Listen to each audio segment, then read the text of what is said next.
Հա։ Ուրեմն դե ահռելի աշխատանք էր Երևանի back office-ի կողմից արվում ու ընդհանրապես կառավարման համակարգի կողմից ես պատկերացում ունեմ դա ինչ կարգի աշխատանք է կատարվել, որից CNN-ի եթերը տեղի ունենա, աննախադեպ բան է, Արցախի արտգործնախարարը մի հաղորդման մեջ է Ադրբեջանի արտգործնախարարի հետ Այսինքն հասկանում ես, չէ, սուբյեկտայնության աստիճանը ինչքանով է Արցախի բարձրանում այդ պարագում, երբեք նման բան չի եղել այդ կլասի մեդիայում։ Ուրեմն այդ եթերից առաջ Միրզոյան Կարենի հետ զրուցում ենք, ասում եմ, գիտես, իմ ընկալմամբ, հա, եթերը անում են, բան են անում, դե ահռելի աշխատանք է այնուամենայնիվ կատարվել դրա ուղղությամբ Երևանից ու փորձելու է օպերատորը ինչ որ չեզոք պլանի ուղղությամբ անի դա, ենթադրենք դատարկության կամ շենքի կամ պատի, հանգարց որտեղ գնանք, ասեմ, ստեղ կանգնում ենք, ուրիշ տեղ չկանգնենք ու հնարավորություն չտանք ուրիշ ռակուրսի, քո մեջքի ետևում պետք է ծածանվի դրոշը ու երևա զինանշանը նախագահի նստավայրի։ Հիմա իհարկե փորձում էին ինչ որ այս ռակուրսով, այն ռակուրսով չեն կարող, կարելի է կայնել ասես իր դրոշի զինանշանի ֆոնի վրա, այլ ճար չկա, տենց է գնացել է եթեր, այսինքն բոլոր օղակները էլի նորից էլի, այսինքն պատկերացրա ինչ ծավալի աշխատանք է կատարվել այդ կուլիսների ետևում back office-ների կողմից, դիվանագիտական բլոկի կողմից, որ նախ այդ լրատվամիջոցները կան ողջ Եվրոպայից, Ռուսաստանից, երկրորդն էլ որ այս տեսակ եթերներ կայանան։ Վերջը բաշխեցինք նաև այդ ուղեկցման հարցերը, ուղեկցումով ու դեղին գոտում հիմնականում պաշտպանության բանակի անձնակազմներ, որ ուղեկցում էր խմբերին լրագրողական, ամենապրոբլեմատիկներին չակերտավոր ես վերցրեցի ինձ վրա ու աս պատրիոտի մեջ ամերիկացիքին տենց նստացնում էի, բայց ինչ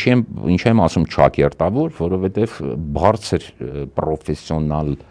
մասնագետներ են շատ բարձր որակավորում ունեցող, բայց իրանք սովոր են լավ պայմաններում աշխատել, հարուստ լրատվամիջոցներ են,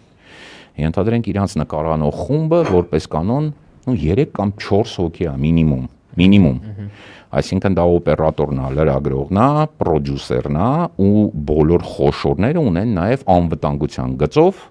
իրանց խորհրդականը, որը որ անվտանգության հարցերն է ապահովում, կապի հարցերը, եսի մինչերը եւ այլն, այսինքն այդ մի խումբը մենակ 4 հոգի։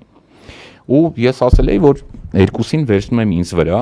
եթե չեմ սխալվում BBC-ներ ու Al Jazeera-ն երկուսով գնում ենք դեպի Մարտունի 2, ասի ես կտանեմ ես ղեկին մեքենայի, բայց այդ OAS Patriot-ը ինքը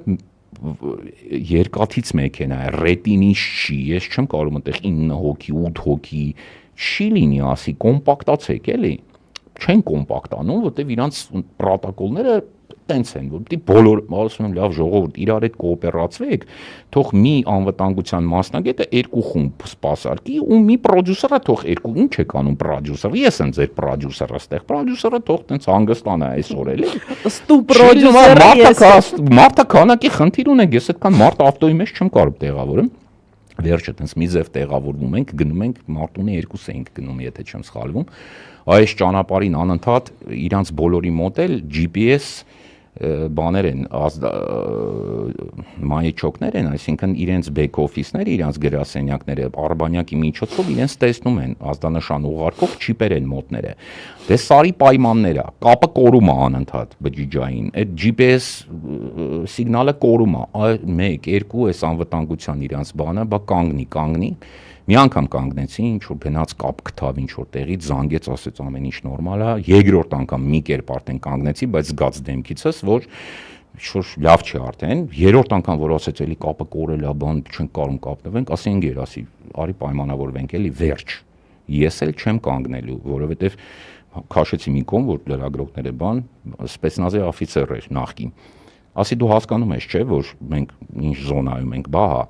Ասի դու հասկանում ես, չէ, որ կանգնած դիրքում մենք ավելի լուրջ ու պոտենցիալ թիրախ ենք, քան արագ ընթացքի մեջ։ Բա հա։ Ասի ամեն անգամ որ ասում ես կանգնի, ես չեմ կարողանում ամեն տեղ ծառ գտնեմ կամ ինչ որ տեղ գտնեմ, որ պահկվենք, որ տենց աննկատ կանգնեմ։ Չոլի մեջտեղը ասում ես կանգնի, ընկեր։ Հիմա քո տրամաբանությամբ զինվորական մարդ ես։ Ստատիկ վիճակում ենք, մենք ավելի խոցելի թե արագ ընթացքի մեջ։ Միանշանակ արագ ընթացքի մեջ խոցելի նվազենք ավելի, քան ստատիկ։ Ասի ու պլյուս, ասի անընդհատ ռեպ է աշխատում ստեղ։ Ռադիոէլեկտրոնային պայքարի, դե չգիտեմ էլ ճիշտ ասած աշխատում էր, չէր աշխատում, այդ ասեցի նրա համար, որ եթե կապդ կորում է, մի զարմացի, այդ մեր բանակը աշխատում է, էլի, կարող կորի, կարող ինչ ասես լինի, ամեն անգամ այս կապը կորցնես, չես կայնես, չեմ կայնելու էլ ընկեր, մոռացի։ Համոզեցի մի կերպ, այդպես հասանք Մարտունի 2 այդ խմբերի հետ, հիմա այս BBC-ն է։ Կհիշես այդ նյութերը դու։ Հասել ենք Զորամաս, հրետանի, ասում եմ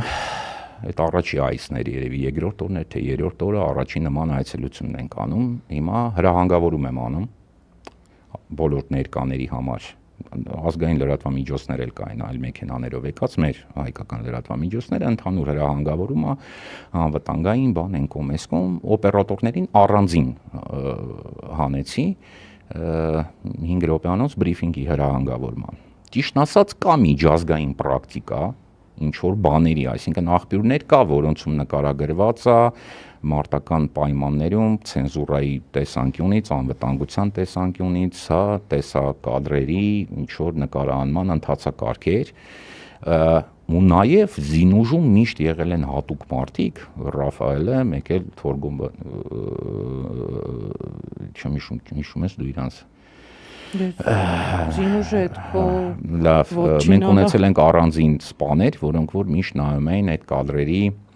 այսպես ասած, հիգիենան լավ իմաստով, էլի ի տարբերություն 44 օրյա պատերազմի, հա, որպեսզի կադրում հանկարծ քարտեզների ֆոնի վրա էին, որ չհայտնվի բան, որը չպետք է հայտնվի եթերում, ու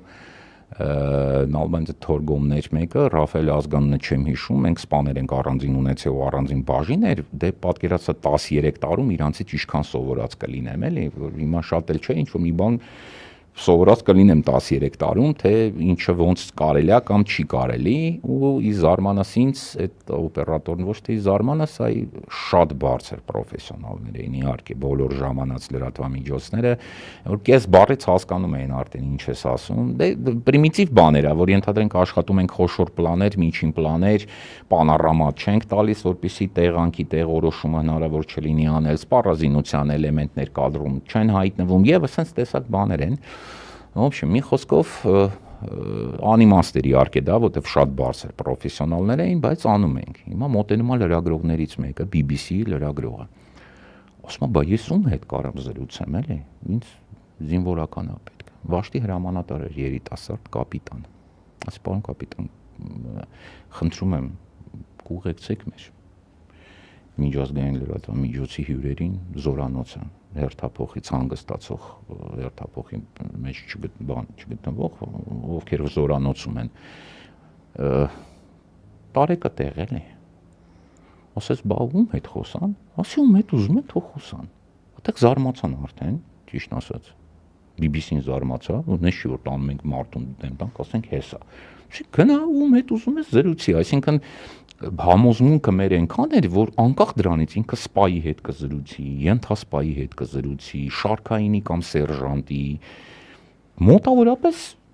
նույն բովանդակության ու ոճի պատասխաններ ստանալու ինքը իր հնչեցրած հարցերին, որ իսկի խնդիր չենք ունեցել հատուկ պատրաստված ինչ որ մարդիկ լինեն, որ սրա հետ խոսան, նրա հետ չխոսան, բան չէ, բացարձակ։ Ու գնացին Զորանոց, կհիշես երևի այդ BBC-ի նյութերը կան, շատ հետաքրքիր բաներ էին, տենց օչերկներ էին, շարք դուս եկավ, տղա էր մի հատ, սերժանտ էր թե շարքային էր, չեմ հիշում, իր հետ հարցազրույց են անում եւ ինքը իր լեզվով, իր ձևով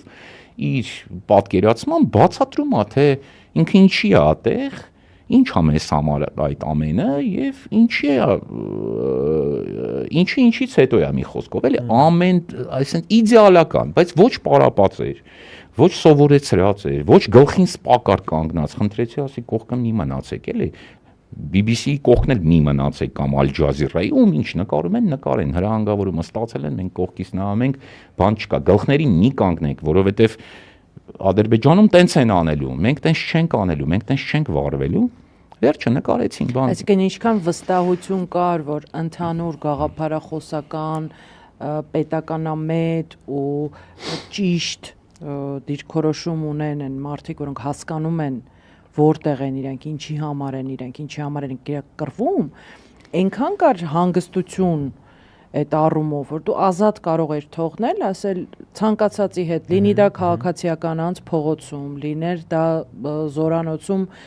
շարքայինից մինչև սպա, ցանկացածի հետ դու վստահ ես, որ այդ մարդիկ ինչ որ պսիխոդելիկ հիմարություններ չեն խոսել։ Չէ,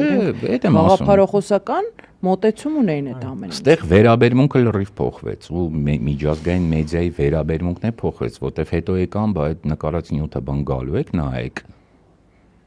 Կարող գիտեք, ես ձեր խմբագիրն եմ անվճար, խոսքի նստեմ մի հատ է ձեր։ Ասինք պրոդյուսեր եմ ձեր։ Հասկացանք, հիմա գործ ունեմ, ասի ձեր նյութերը նայեմ, ասի ես ձեր օպերատորի հետ զրուցել եմ, օպերատորական պահով ոնց որ թե որտեղ որ դուք եք նկարել, ես կադրերի հետ կապված որևէ խնդիր չեմ կարող ունենալ, իսկ ինչ վերաբերում է բովանդակությանը կարող է ձեր ցենզուրան եմ կամ ձեր խմբագիրը, ասի ինչ նկարել եք, եթե տվեք, ասի որևէ մեկը որևէ ձևով չի միջամտելու ձեր խմբագրական քաղաքականության մեջ, լրագրողական աշխատանքի մեջ։ Բայց ասեմ, արդյունքում մենք ստացանք շատ մարդկային պատմություններ, մարդկային դեմքերով, որ ասում է պրաժիզն, էլի, իրական շատ ազնիվ ու անկեղծ պատմություններ մարդկանց մասին, մարդկանց ճակատագրերի մասին եւ մարդկանց արդար իրենց տան, իրենց հողի համար պայքարի պատմություններ, իրանք մաքսիմալ կյանքի ու մարդկանց մասին էին շատ